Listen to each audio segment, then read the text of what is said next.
The Rise and Shine podcast series is made possible by the generous support of Bonnie Vozar of Chicago, Illinois. More often than not, we do not want to know ourselves. We do not want to depend on ourselves. We don't want to live within ourselves. By middle life, most of us are accomplished fugitives from ourselves. This is Rise and Shine, a podcast that offers timeless wisdom and uplifting meditations to fill your heart, feed your soul, and start your day on a positive note. Here is Adrienne Gold Davis. Do you know who you are? I mean, really know yourself properly? Can you list your personal strengths and even your personal weaknesses? Can you listen to the still, small voice inside of you? That's the sound of your soul. Can you quiet the external noise long enough to have clarity on the beautiful and unique being that you are? And if not, why not? Are you afraid that you're going to come up empty?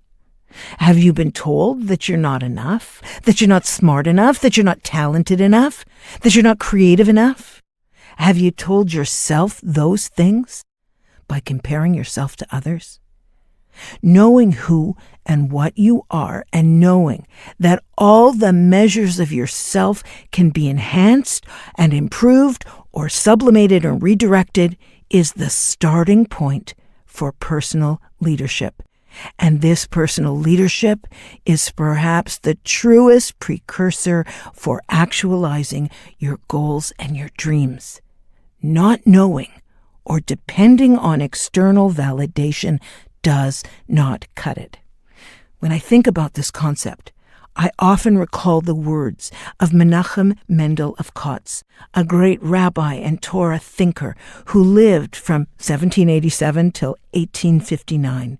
You see, he was known for having acquired impressive Talmudic and Kabbalistic knowledge at a very early age. He once said this: "If I am I, because I am I, and you are you, because you are you, then I am I, and you are you. But if I am I, because you're you, and you are you, because I am I, then I'm not I, and you're not you." Okay, you might want to hear that again. I think I'll repeat it for you. If I am I because I am I, and you are you because you are you, well, then I am I, and you are you. But if I'm I because you are you, and you are you because I am I, then I'm not I, and you are not you. What are you hearing here? What I'm hearing is perhaps the most important notion of internal self-concept ever written, and that is this: if my identity is tied only to another's vision or version of me, then we're not in fact individuals, but rather people whose sense of self is determined by the glance or gaze or even the perspective of another. If I allow my sense of self to be measured or determined externally, then I have lost my status as an individual. And this approach to individuality isn't the Jewish approach. In fact, in the Mishnah, our oral transmission of the Torah, we read this statement: "The King of Kings, the Holy Blessed One, has stamped every human with the seal of the first man, yet not one of them are like another. Therefore, everyone must say, 'For my sake was the world created.'" See, our uniqueness speaks to our responsibility and it speaks to our purpose. If we truly internalize that, then our sense of self would instantly become healthy and vital. And this uniqueness is not about doing huge things or making tons of money or finding fame or even infamy. I think this is best understood by a quote from Rabbi Jonathan Sachs in his epic work, Lessons in Leadership. He said the following: "To be a leader, you do not need a crown or robes of office. All you need to do is to write your chapter in the story. Do deeds that heal some of the pain of this world and act so that others become a little better for having known you. Live so that through you, our ancient covenant with God is renewed in the only way that matters in life. Moses' last testament to us at the very end of his days, when his mind might so easily have turned to death, was choose life. This message is so important, especially today, as we seem to get our endorphin rushes from likes and loves on social media. Shares and forwards and clicks are the external validators, but they don't help us develop emotional core strength or personal leadership discipline. You know, the writer John Gardner, in his book on self-renewal, says something very insightful about the cheap deceit of social media and other diversions when he wrote the following. He said this: "Human beings have always employed an enormous variety of clever devices for running away from themselves. We can keep ourselves so busy. We can fill our lives with so many diversions. We can stuff our heads with so much knowledge and involve ourselves with so many people and cover so much ground that we never have the time to probe the fearful and wonderful world within. More often than not, we do not want to know ourselves. We do not want to depend on ourselves. We don't want to live within ourselves. By middle life, most of us are accomplished fugitives from ourselves." John Gardner's insight is wonderful, but to be clear, it's not an original paradigm. The Torah itself begins with such an example when it recounts Adam and Eve's hiding after having eaten from the forbidden tree in the Garden of Eden. God calls out to them in a one-word question, one of the few questions found in the Torah, and certainly the shortest. God says, "Ayeka," where are you? And he asks them not because the all-knowing, all-seeing Creator doesn't know.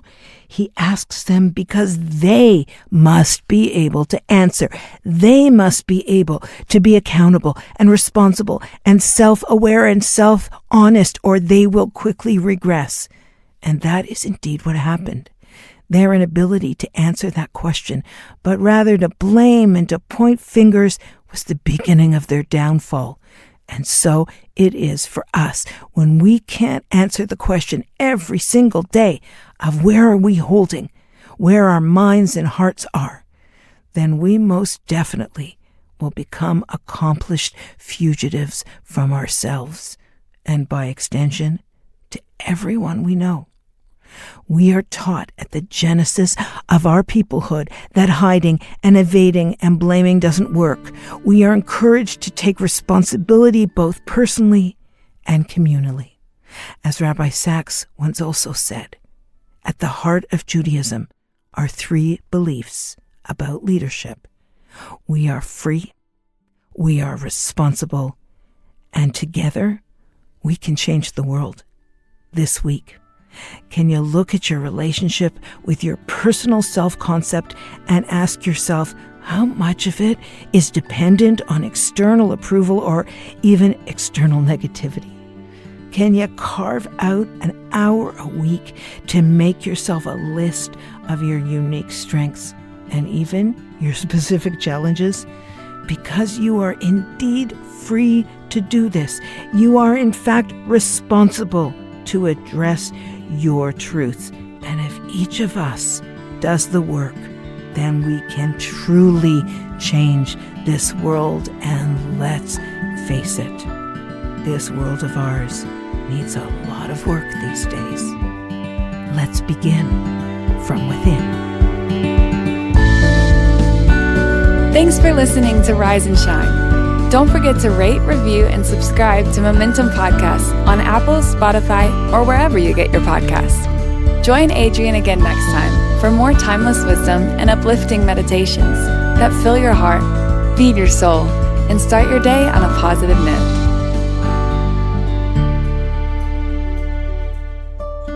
This podcast was made possible by the generous support of Bonnie Vozar of Chicago, Illinois.